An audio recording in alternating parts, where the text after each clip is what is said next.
ಏ ಇಕ್ಕಳ, ನನಗೆ ಹೊಟ್ಟೆ ಹಸಿವು ಆಗ್ತುಂಟು, ಊಟ ರೆಡಿ ಆಯ್ತಾ? ಥೂ, ನಿಮ್ಮ ಜನ್ಮಕ್ಕೆ ನಿಮ್ಗೆ ದುಡ್ಡು ತಿನ್ಲಿಕ್ಕೆ ಆಗುದಿಲ್ವ? ನಾನ್ ಕೆಲ್ಸಕ್ಕೆ ಹೋಗಿ ತಿನ್ಲಿಕ್ಕೆ ಹಾಕ್ಬೇಕಾ? ಲೇ, ನಾನು ವಿಮಾನ ಡ್ರೈವರ್ ಕೆಲಸಕ್ಕೆ ಅರ್ಜಿ ಹಾಕಿದ್ದೀನಿ. ಅದು ಕೆಲಸ ಸಿಕ್ಕಿದ ಮೇಲೆ ಮತ್ತೆ ನಾನು ಹೋಗ್ತೀನಿ. ಕೇವಲ 500 ರೂಪಾಯಿ ಕೊಡಿ, ಜೀವನ ಪೂರ್ತಿ ಕೂತು ಊಟ ಮಾಡಿ. ಕೇವಲ 500 ರೂಪಾಯಿ ಕೊಡಿ, ಜೀವನ ಪೂರ್ತಿ ಕೂತು ಊಟ ಮಾಡಿ.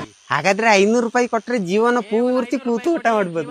ಹಾಗಾದ್ರೆ ತಾರಿ ಕೆಲ್ಸಕ್ಕೆ ಹೋಗ್ಬೇಕು ಅಂತಿಲ್ಲ.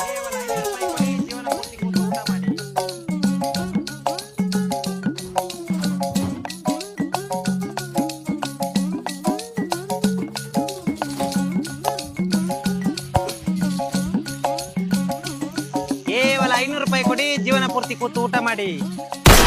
ಅಣ್ಣ, ಚೇರ್ ಬೇಕಾ? ಖಾಲಿ 500 ರೂಪಾಯಿ. ಕೇವಲ 500 ರೂಪಾಯಿ ಕೊಡಿ, ಜೀವನ ಪೂರ್ತಿ ಕೂತು ಊಟ ಮಾಡಿ. ಕೇವಲ 500 ರೂಪಾಯಿ ಕೊಡಿ, ಜೀವನ ಪೂರ್ತಿ ಕೂತು ಊಟ ಮಾಡಿ. ವಿಡಿಯೋ ಇಷ್ಟ ಆದ್ರೆ ಫಾಲೋ ಮಾಡಿ ಆಯ್ತಾ?